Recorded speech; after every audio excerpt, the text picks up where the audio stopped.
Hello, CSL. Welcome back. We're still in the off season. We've got through the draft. We've got through some major trades, and even more has happened. And we're now entering into free agency as well. So there's an awful lot to talk about today.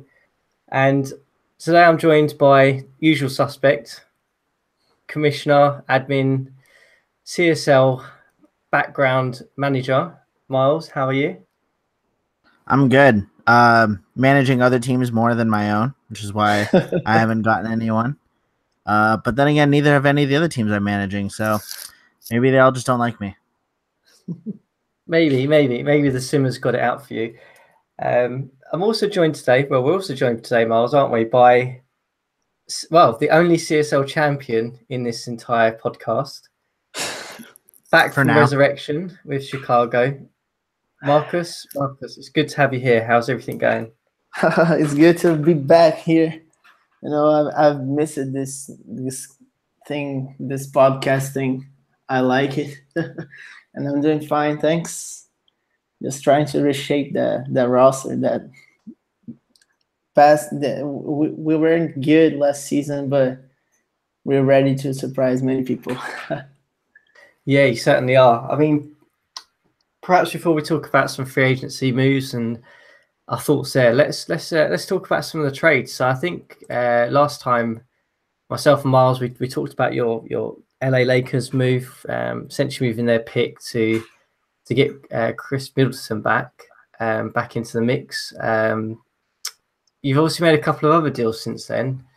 Probably the first one is this DeAndre Jordan move. Before we get your thoughts on it, Miles, what do you think of this for Chicago?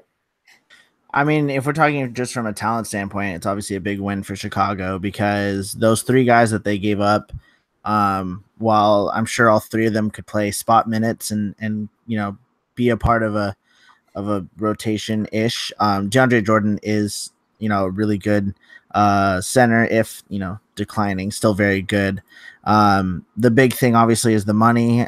He's on a 2-year $20 million each season contract, and that was the main reason why New York needed to get out from under him, and also why they couldn't get too much more than this in terms of talent, just because just not a lot of teams that could take on that kind of contract. So right time, right situation for Chicago, especially from a talent standpoint, and worked out for New York in terms of clearing the cap.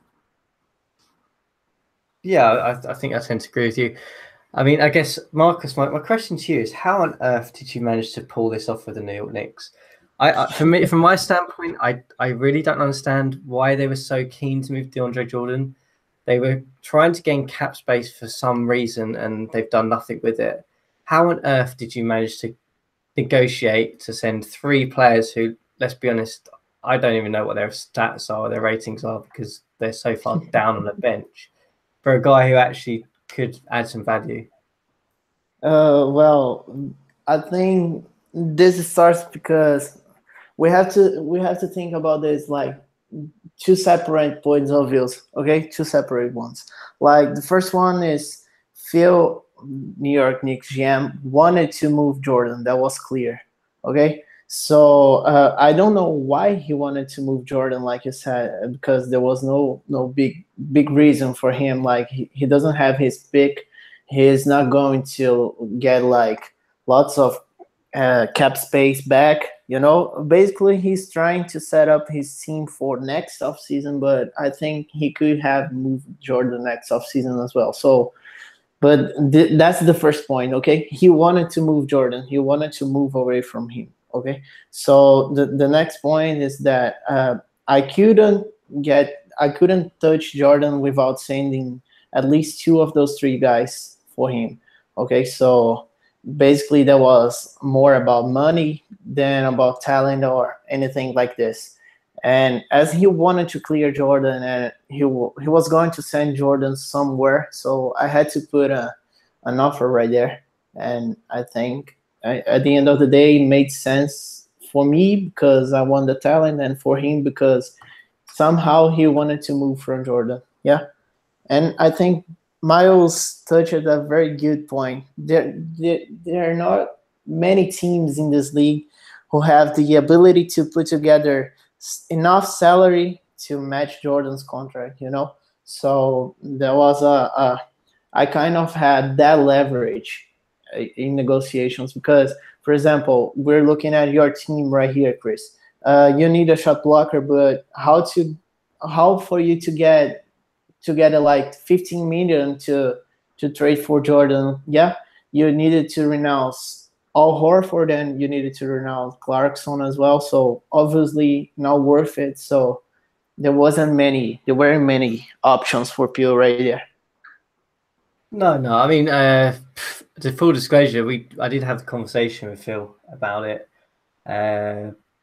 Obviously, like you said, I'd have had to have renounced a couple of guys, and felt that the cost of renouncing them probably would have meant that the Knicks would have had to have sent me something like a first round pick that they wouldn't have done. Yeah, that wasn't necessarily down to the talent of Jordan. It's just down to the fact that I'd have to clear the cap space to do it. So, yeah, it's a great move, I think, for you. Personally, I think it gets you a guy for 2 years. He's still going to be productive.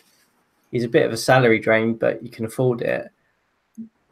yeah. Miles, Actually, let's just go back quickly. So we've always talked about it from Chicago's point of view.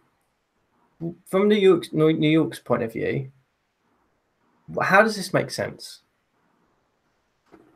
I mean, honestly, like, if the Knicks have finally decided on a direction, which I'm not entirely positive that they have because they've quote unquote decided on a direction like 3 or 4 times in the last year. But if they finally decided on a direction, moving DeAndre Jordan, while not necessary, would definitely aid in that. And I can tell you from when I took over Denver and we had a bunch of big contracts that one of the things you want to do is you just want to get rid of them. And sometimes, you know, exactly the package you get back isn't of utmost importance, right? What's more important is getting rid of the player. And so maybe he could have gotten a little bit more talent, but maybe he also would have had to take on a little salary to do so. We don't know. I don't think he waited long enough to find out properly. But I think when you have the opportunity to completely clear his salary from your books and, you know, your direction is, you know, completely get rid of everything and start over, you know, I mean, that alone is kind of enticing. So, I mean, look, I'm not going to sit here and say that I like it for New York. But I, you know, do think that at the very least they got rid of all the salary. So, you know, there's that. Yeah, and certainly from Marcus's point of view, he's picked up a player who can add some value. And probably, let's be honest, that New York pick is going to be an early second round pick as well.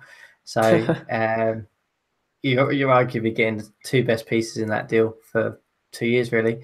So the other deal that you obviously pulled off, Marcus, was the sign and trade deal with Kentavious Caldwell-Pope.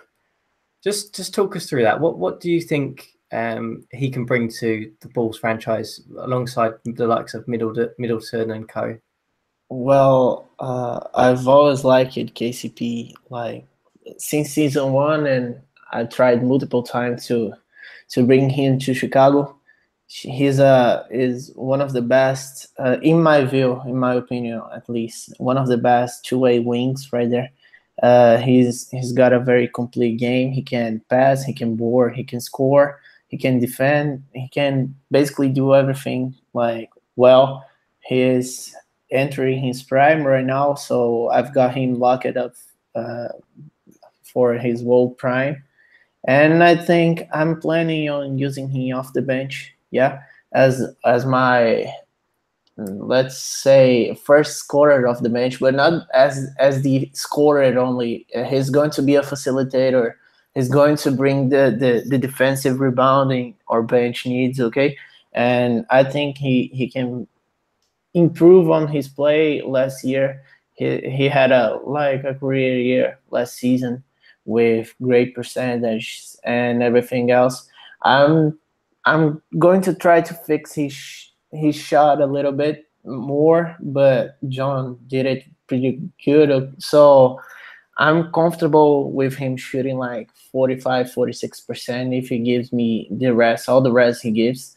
And basically, this was a buy low move because I think he had nothing to do with Detroit as they're rebuilding right now, and the price wasn't that high.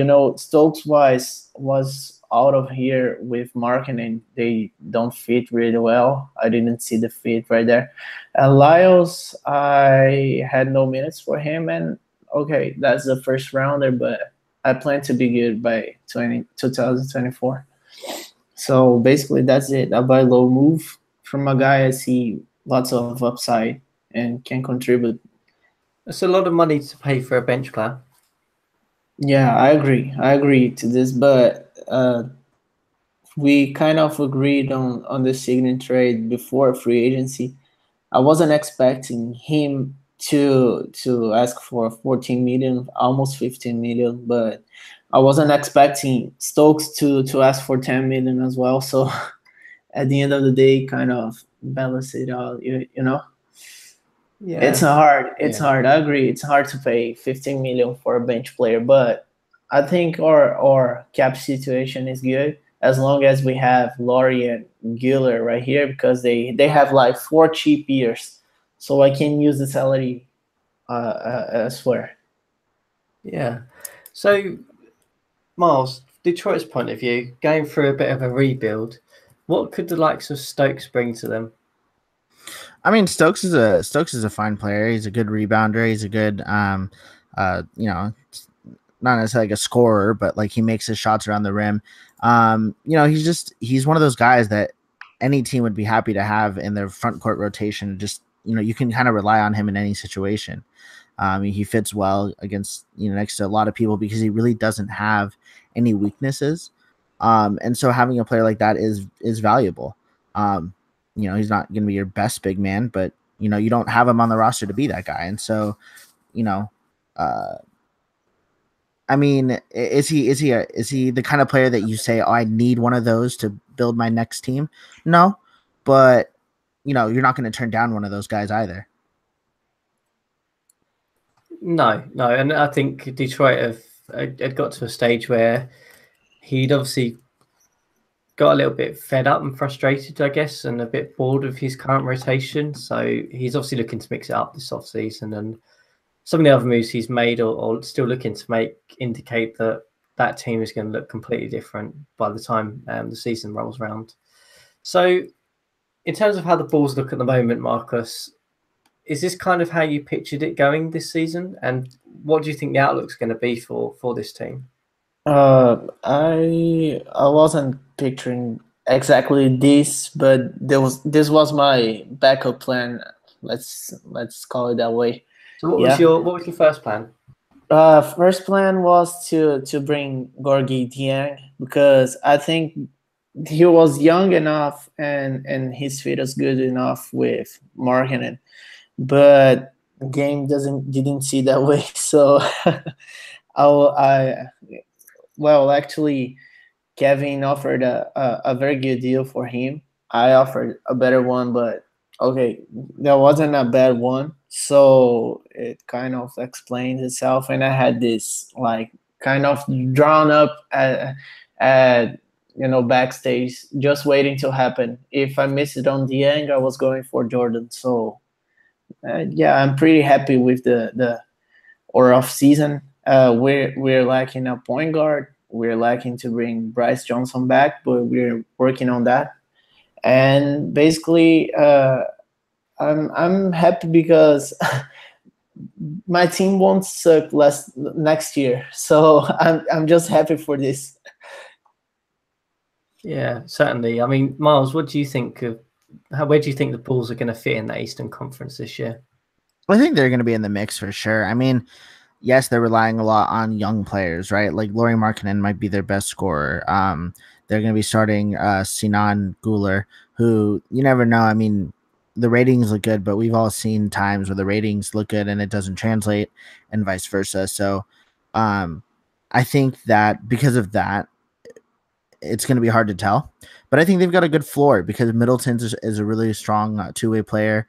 Holiday is a great defender. Caldwell Pope, another good two-way player. And then Cantor can score. And we talked about DeAndre already. So I think they have a good base. So they won't I don't think they'll fall, too far down the standings if Lorian and Guler both don't work out. But I expect a lot from the both of them. So I think this is a team that should make the playoffs and could definitely at least make it to the second round, depending on where they seed and who they play. Yeah, certainly a playoff team. We'll see how they do. I mean, Marcus, you excited by this team now? Yeah. I'm very excited. And that's the main thing. That's the main thing, is to have a team you're excited about and actually want to see the results for. So let's move to a couple of other deals that have happened.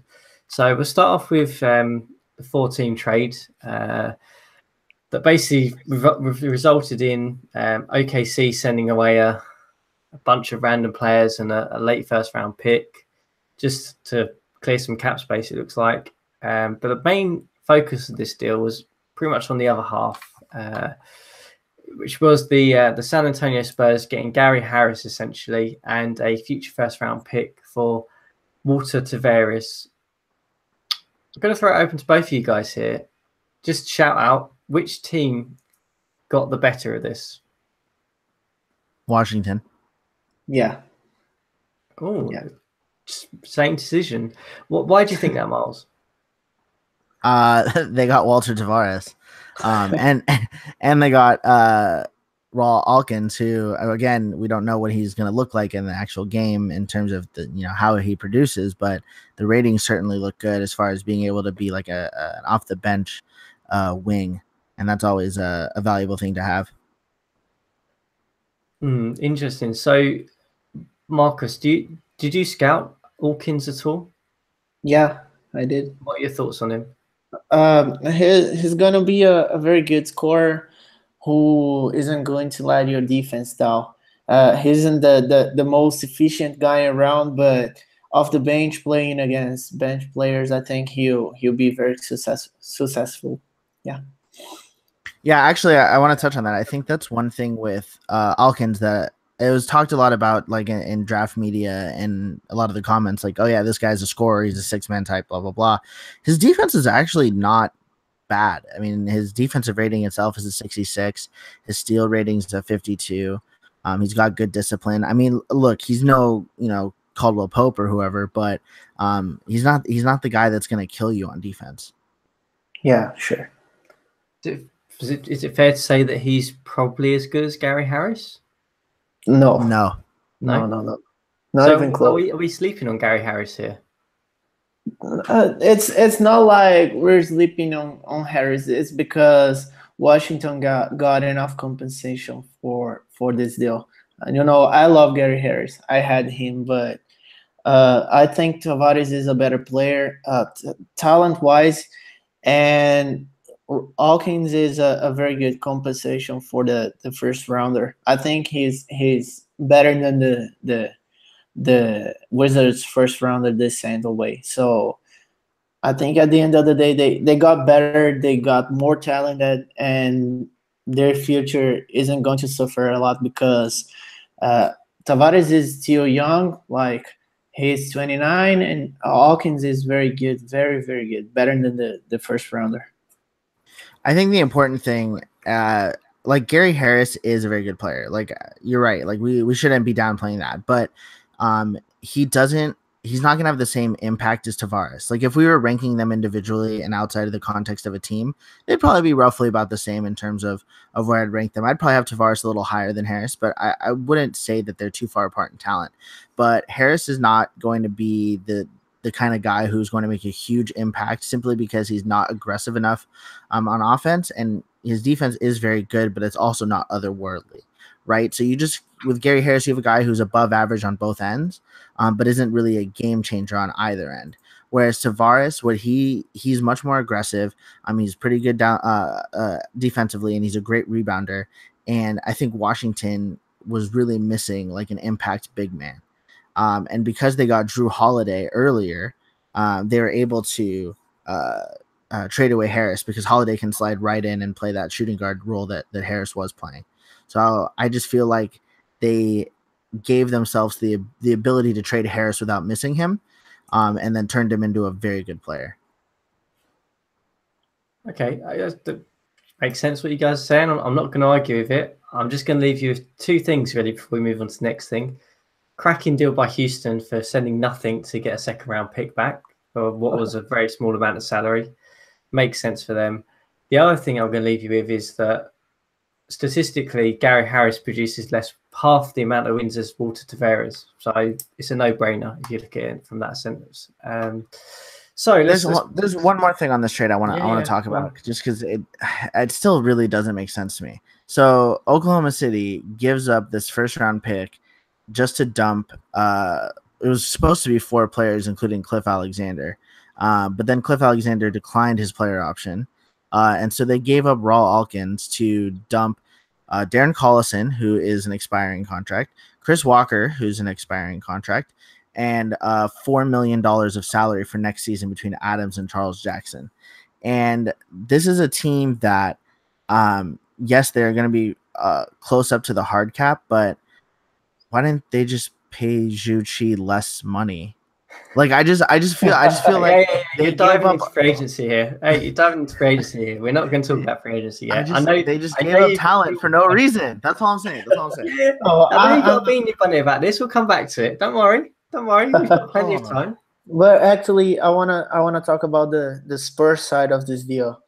I think they got a very solid player in Gary Harris, and that made a lot of sense. That made a lot of sense for them because Tavares isn't expiring. I think is expiring next season. Sorry, and they got a first rounder as well. So basically, they were able to sell high on a guy who's going to expire next season.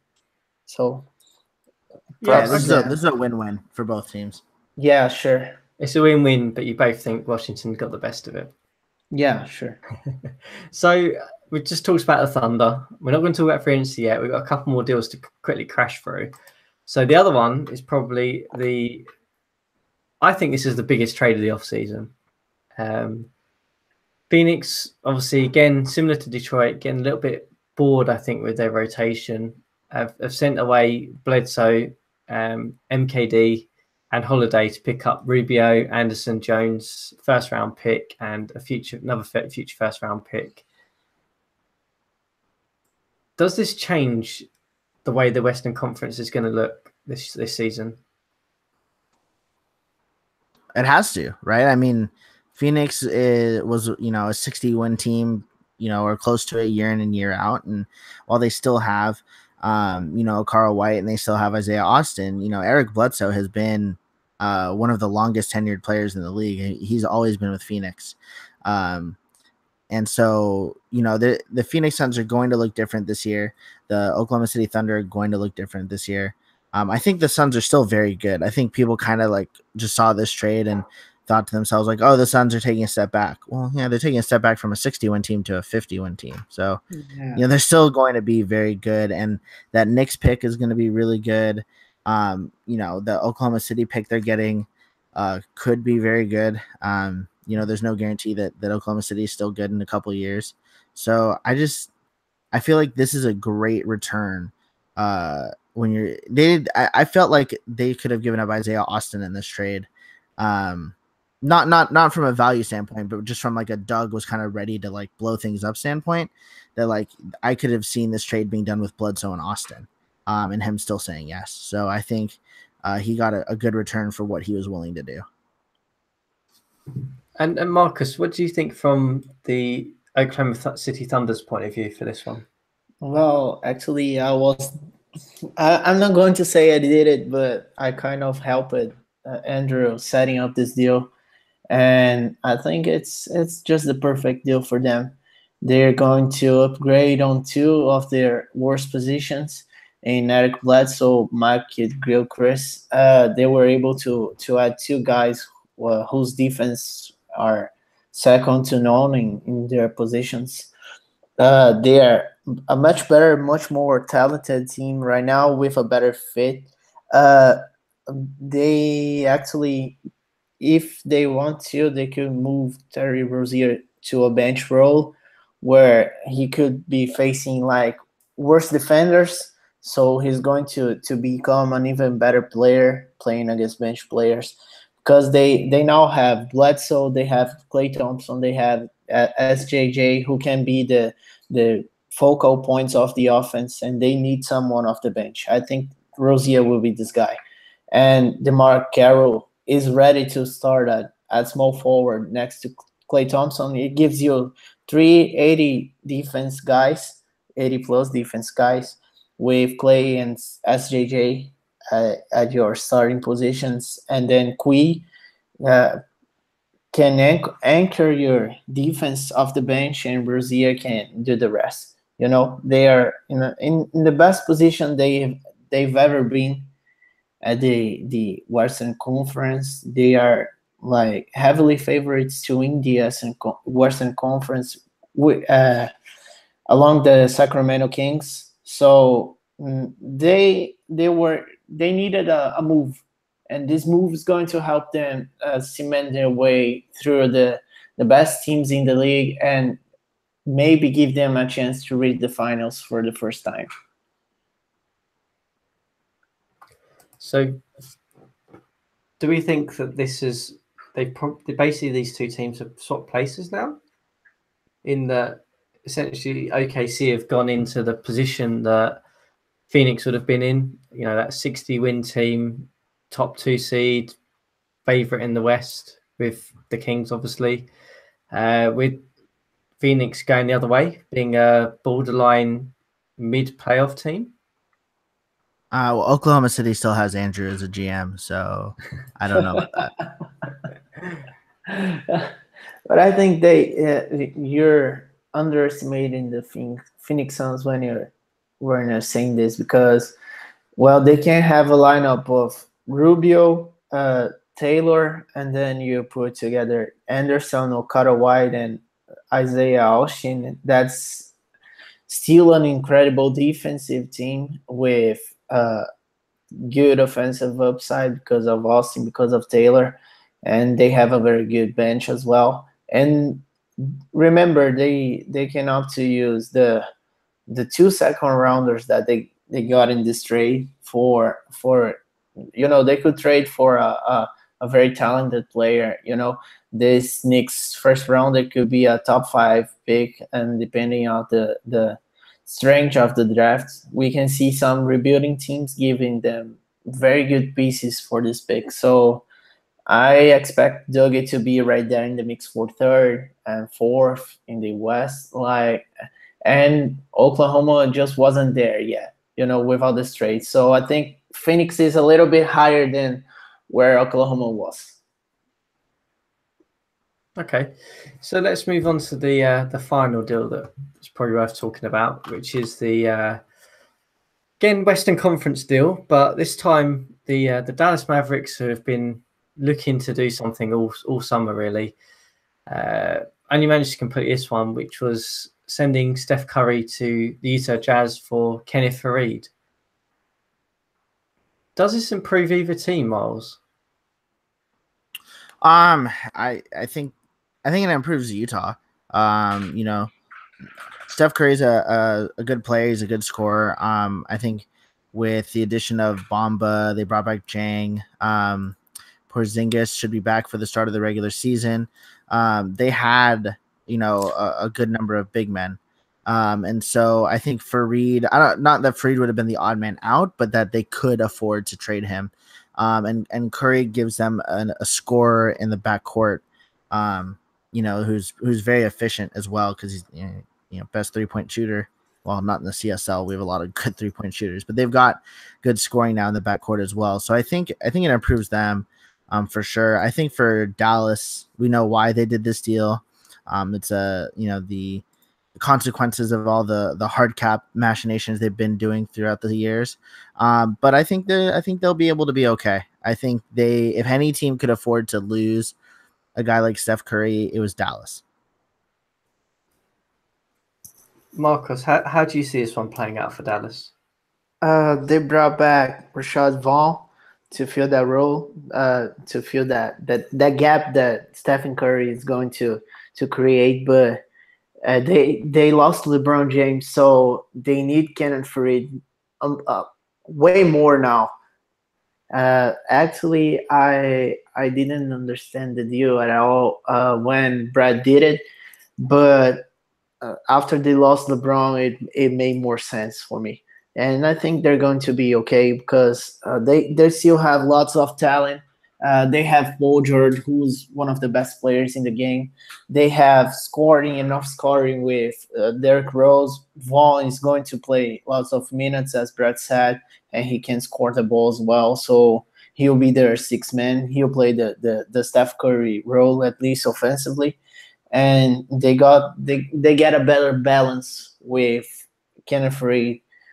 Even though I think they lost on the trade because Faried has a terrible looking deal, and Curry was expiring. Curry is a better player than Faried as well, but at the end of the day, it made sense after, not when they did the deal, but after he made. Okay, and so I guess similar question. Where do you think this puts? If you mentioned that we think Dallas will probably be status quo, similar sort of position, where do we think this puts Utah in the playoff hunt?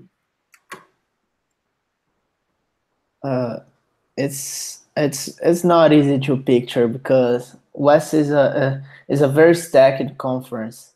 They are clearly behind Oklahoma and behind Sacramento as well.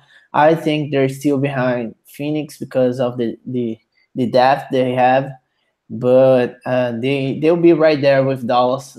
Dallas is going to take a little bit of a step back in terms of talent since they lost LeBron, but Utah will be right there with them. Miles, do you agree with that? Yeah, I mean, Marcos is right. That not just that the West is stacked, but also that a lot of these teams, I think, fit in the same like 47 to 55 win kind of position. And so where exactly they'll end up is anyone's guess. But I think that both of these teams are still going to be playoff teams. Dallas takes a step back. Utah takes a step forward. And exactly where they end up is up to chance. Okay, so I guess that's kind of all the major trades to talk about. So we can finally talk about free agency. I know, Miles, you probably burst a vein waiting to talk about the free agency after your Oklahoma City outburst. But before you go on a little rant, I think first thing to talk about is, I guess, I'm interested to hear which signing do you think in free agency so far has been the best signing and why? Perhaps we'll start with Marcus. What do you think? You gotta point out to Dame Lillard in Miami. There's no other way because they were able to get Lillard for a very reasonable deal. Yeah, he was a 9-year-old veteran. He was supposed to get even 1 million more than he is, and 1 year extra as well. But he passed it on the 5-year deal with Los Angeles to go to Miami, and they just got a huge steal right here. The best free agent signing so far. Yeah, it was I mean, there was a lot of discussion on the forum about it. It was a bit of a head scratcher of a DDS move. I don't know. Yeah. Can anyone work out the logic of why he decided to choose Miami over a maximum deal for the Clippers, who won 50 games last year? I don't know, but I guess sometimes you just question the DDS logic when players are staying, players are passing better opportunities to stay for money or to stay because their demands were matched, but we haven't really questioned at DDS about why did a player leave, why did a guy leave, and that's the first time it happened. And obviously, it didn't make sense, but it shows that nobody's safe in this league. No, I do feel for the Clippers. I mean, we'll probably talk about their other loss, but they've had a really rough offseason, haven't they, Miles? Yeah, it really sucks, especially when I noticed from the first day of free agency they had the 5-year full max offer. They weren't messing around. They were offering the full $94 million, whatever it was. A lot of times you see teams kind of get cute with their offers to their own free agents, right? Like the Dante Exum type deal where, they hope that they can bring them back on a slightly less than a max just because they can still offer more if it comes to it. But the Clippers didn't do that. They didn't mess around. They went right for it, knew they wanted to keep him. And not only did he go to the Heat for less than a max offer on that 4-year deal, it has a team option on the 4th year. And so it's just kind of strange, that he would make that decision. It is what it is. The decision was made, and it sucks, but and it's a hell of a coup for Miami to get Lillard on that kind of a deal. But yeah, it really sucks for the Clippers. Yeah, certainly does. I mean, would that have been your best signing of free agency so far? Yeah, I mean, I don't think any other signing really particularly comes close. Just there's so much in that deal that makes it just so great for Miami. But there are some pretty good ones. Other than that one, I want to point out the Rashad Vaughn deal. $9 million a year. We'll have to see how he performs in bigger minutes, but I think he is quite the capable scorer, and so I think $9 million a year isn't a bad amount. I know Dallas is hoping to get him for cheaper, but still, I would be happy paying him that amount. And I think also the Mike Conley deal to Indiana, whether or not that deal still looks good in 3 years is another thing, but it does have a team option, so it gives them a little bit of safety net in case he really falls off. But he still has a quite the impact. He's a great defender. He'll fit in well there in Indiana. Yeah, it was a nice move by Indiana when they had some cap space. So let's turn it on its head. Which deal is standing out for you as probably the worst deal of the free agency period? Can I say Kentavious Caldwell Pope? Sure. I like the player. 78 million I think is this like second or third biggest deal in this free agent class. It's a lot of money to give a guy who is above average on both sides of the court, and not necessarily. I mean, he's close to elite defensively. Maybe he's elite defensively, but the point, what I'm trying to say is, I don't think he is the game changer that that contract warrants. Well, I'll kind of agree with you right here. Like I told you, I wasn't expecting to pay all that money to KCP, but at least I was able to get him with small raises. And I just did this because I'll have no big deals, big problems with cap space in like 3-4 years from now. So basically, I could pay the guy. So why not? Why not pay a guy when he can improve your team that much? But I want to point two deals right here as worst deals of the free agency. First one is the Miami Heat again. They got bailed out because they signed Lillard, because that Jake Layman offer sheet is just atrocious. That's a lot of money to give up for a player that is at best regular everywhere, and he isn't good. He isn't particularly good at anything other than efficiency. So they're paying lots of money for him. I think they're going to start paying him like 12 million just to pry him away from Rizzo, who I feel bad for as well. But well, that wasn't a good deal at all. And the other one I want to point out is one of the biggest steals in this free agency as well, who was Noel. He got a max deal with Milwaukee. Obviously, Milwaukee has nobody to pay for, so they don't care. They just want the talent. But I don't think Noel is anywhere close to a max deal level worthy. No, I think it's just on that last one. I think it's the like you said, the Bucks just need talent. It's not like they're not going to have any salary issues in the next 5 to 6 years anyway. So They just need to get guys who can play. So that it makes sense. I mean, obviously they picked up Ingram, who we know is going to be a very solid player. Thon Maker, the jury's still out on, but aside from that, I mean, we've got the guys they've got on contract here. I mean, any of those can any of those actually even start for half of the teams in the league? I don't think so. So they just needed another starter, and they had to pay for it.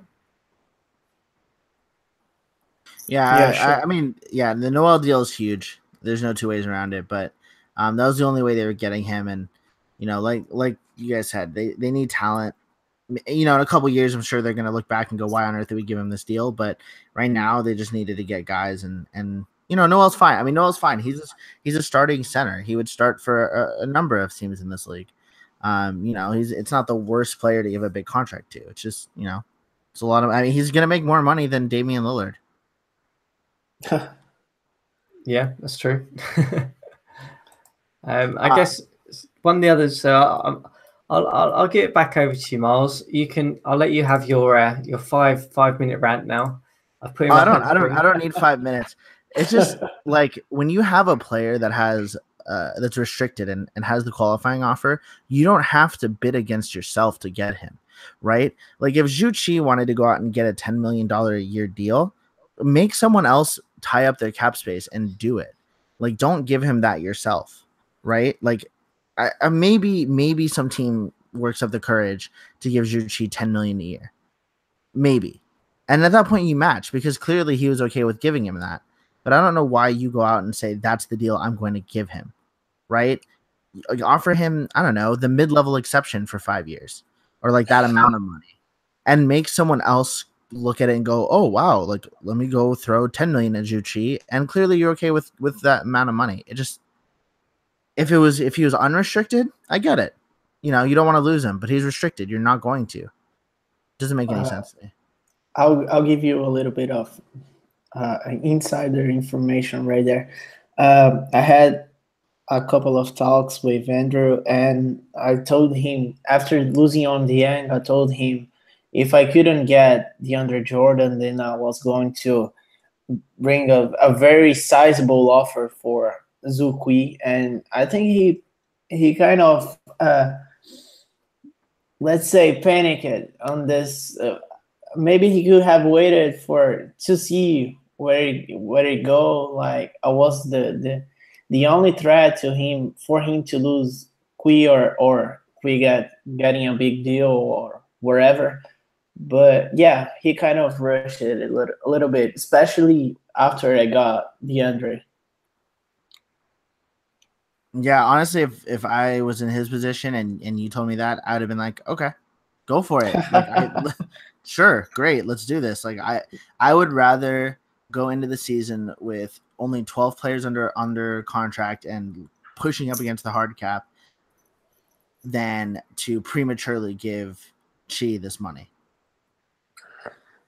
Yeah, it's a close call. I'm not going to judge him because of this. He was afraid. I've been in this position as well. We saw what happened to Lillard.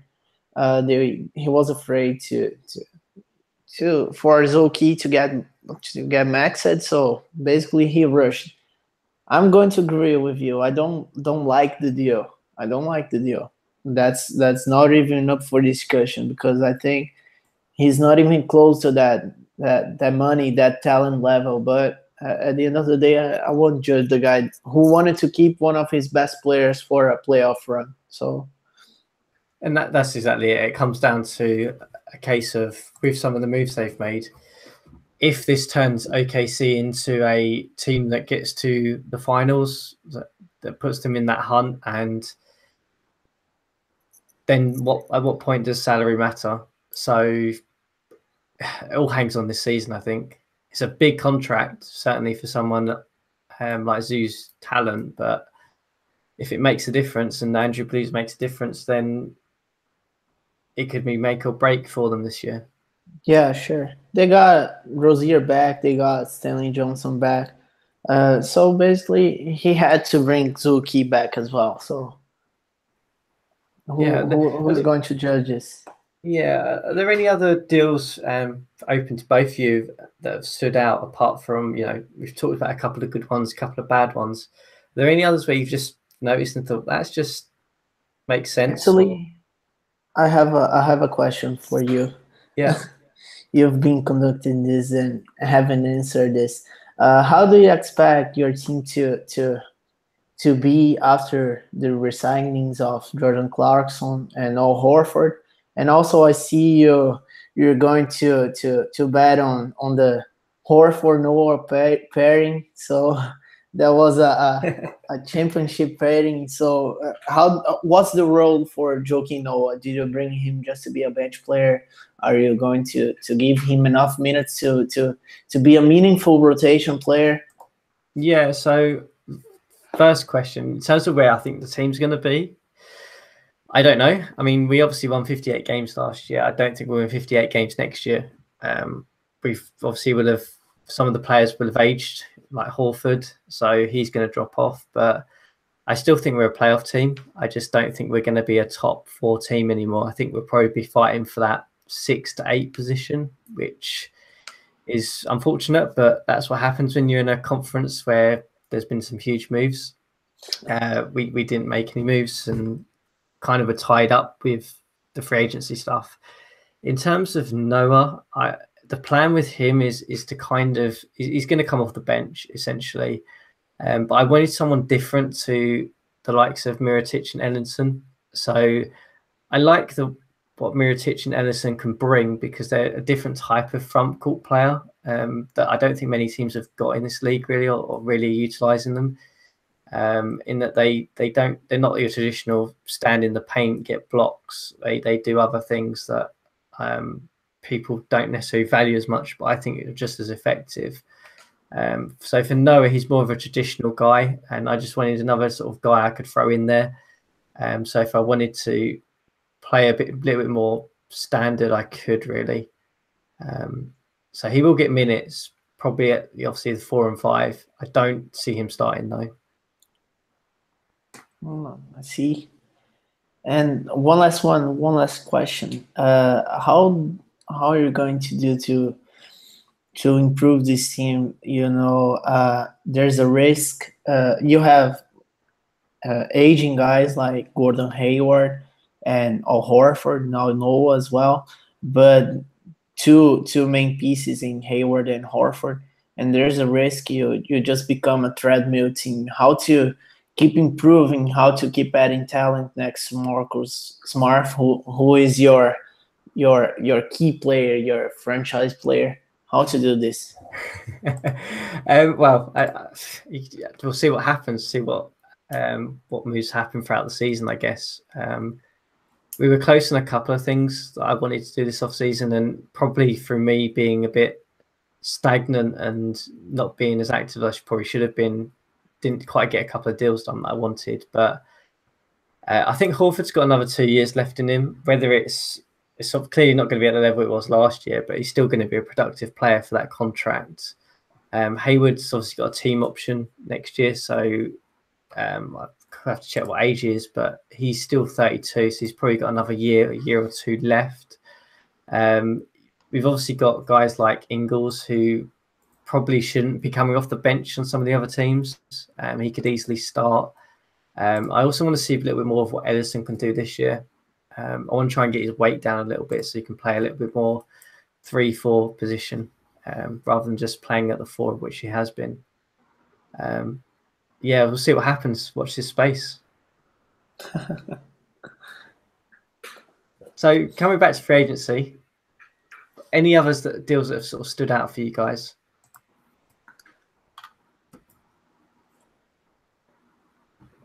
Go on, Myers. Yeah, I mean, there's some head scratchers, right? Not exactly like terrible, not exactly good, but just weird deals, right? Like DeMar DeRozan, getting 3 years, $30 million. Again, that team option. Indiana's a team that already doesn't have a lot of shooting, and to add another slasher, and DeRozan just seems weird. that's definitely one of them. Houston giving 4 years, 32 million to Tyler Eulis, who can't play a lick of defense. Actually, that makes sense. Neither can anyone else in Houston. Jabari Brown and Harrison Barnes each getting more than what are we looking at, like 8 million a year for Jabari, 9 million a year for Harrison. They're just a little curious. That's all. And they're not huge overpays by any means. I mean, Harrison Barnes isn't worth that much less than 9 million. Jabari Brown isn't worth that much less than 8 million. It's just, I don't know. Philadelphia had cap space. I feel like there were better players in free agency than Jabari Brown. They could have always come back to him.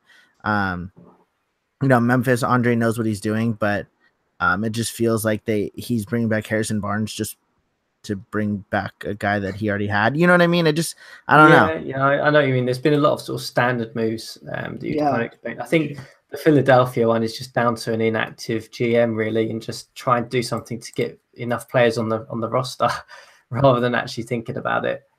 That's fair. Yeah, one that I wanted to point out was the Hawks. Obviously, they got Chris Paul and LeBron James, two older guys on sort of 1-year deals. Still can play a little bit. I mean, probably LeBron James probably will start for them. I don't think Chris Paul will, but they need to sign Carmelo Anthony. They need to get the banana boat going. Yeah, Chris Paul's a fine backup point guard still. I mean, maybe he starts, but doesn't play a ton of minutes. I think he'll be serviceable for them. He's still a good defender last year. Still could shoot pretty well. So, on a 1-year deal, I think that's totally fine. And LeBron's still got something in the tank too. So just a little talent next to Exum, which is a good idea, obviously. So I think those signings really made sense for Atlanta, even though both those guys are about as old as it comes. Yeah, and just a Hawks GM, Carmelo Anthony's still there. He doesn't want too much. Just make it happen. And every other GM, just let the Hawks GM get him for a minimum contract. I feel in your role as commissioner, admin, you should contact the Simmer and just make the offer for them. Just say it's standard. Put it in the CBA. If you have LeBron James and Chris Paul on your team, you have to sign Carmelo Anthony. You have to make it happen. I'm not going to make Atlanta sign him. What I will do is I will make sure no one else does. I also feel that, Marcus, you need to, cut Dwayne Wade from your coaching staff, and he can mysteriously make his way over to the Hawks team. I can do this. Wade is happy here in Chicago. He's happy to return home. But if I was Atlanta GM, I would go to that practice building in New York and search for Hood Melo and try to see him, because that's the best player we have ever seen. Yeah, certainly. So I think we'll end it there. Make the banana boat happen, guys. That's what we're going to end it on. Great to have you guys on. Good luck with the rest of the off season, and I'm sure we'll be back with an episode doing probably an Eastern preview and a Western Conference preview. But we'll see what the rest of free agency brings. Thanks very much, guys. Yeah, good luck to both of you guys. Yeah, thank you. Good luck.